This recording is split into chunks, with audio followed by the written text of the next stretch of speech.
தமிழகத்தில் எந்த இடத்திலும் அம்மா உணவகங்கள் மூடப்படவில்லை என்று அமைச்சர் KN நேரு சட்டப்பேரவையில் தெரிவித்துள்ளார். இது தொடர்பான கூடுதல் தகவல்களை எமது செய்தியாளர் மாணிக்கம் வழங்க கேட்போம். மாணிக்கம், வணக்கம். விரிவான தகவல்களை பதிவு பண்ணுங்க.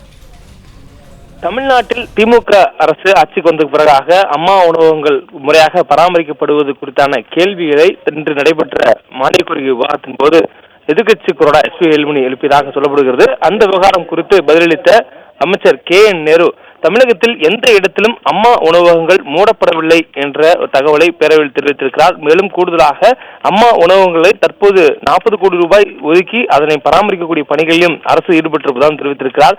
குறிப்பாக சென்னையில மழை வெள்ள காலங்களில் அம்மா உணவகங்கள் மூலமாக மழையால் பாதிக்கப்பட்டவர்களுக்கு பொதுமக்களுக்கும் உணவுகளை வழங்க முதல்வர் அறிவுறுத்தியிருக்கிறார். இந்த காலகட்டத்தில் அம்மா உணவகம் பெரிதும் பயன்பெற்றக்கூடிய சூழல்ல அது எந்த இடத்திலும் தமிழகத்தில் இதுவரையிலும் மூடப்படவில்லை என்ற ஒரு தகவலை பேரவையில் அமைச்சர் KN நேரு தெரிவித்திருக்கிறார்.